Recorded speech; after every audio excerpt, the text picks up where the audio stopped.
जय श्री कृष्ण, राधे राधे। आज हम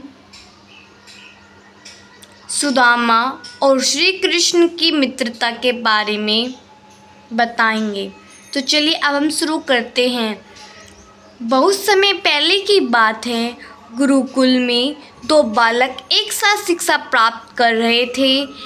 एक थे द्वारका के राजकुमार श्री कृष्ण और दूसरे थे एक गरीब ब्राह्मण के पुत्र सुदामा।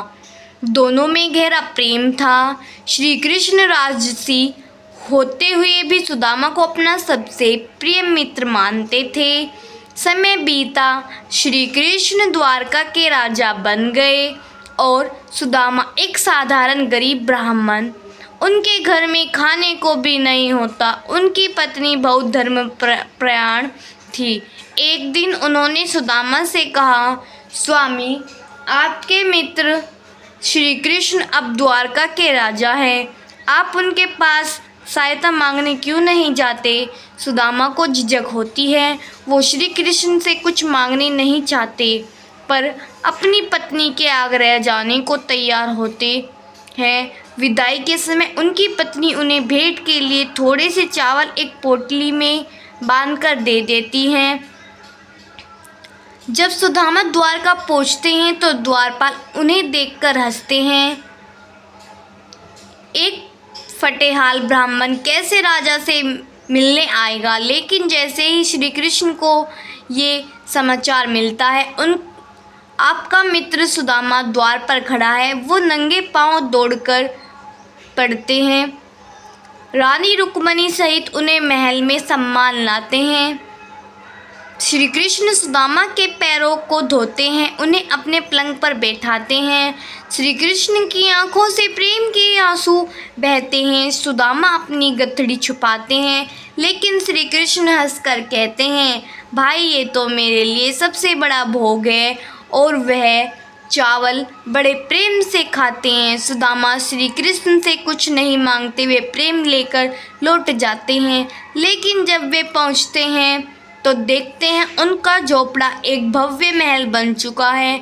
उनकी पत्नी सजी हुई रानी की तरह प्रतीत हो रही है। श्री कृष्ण ने बिना कुछ कहे सब कुछ दे दिया।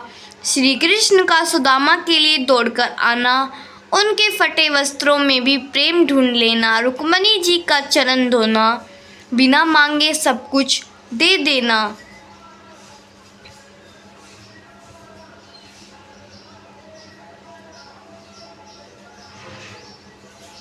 सुदामा एक निर्धन ब्राह्मण थे।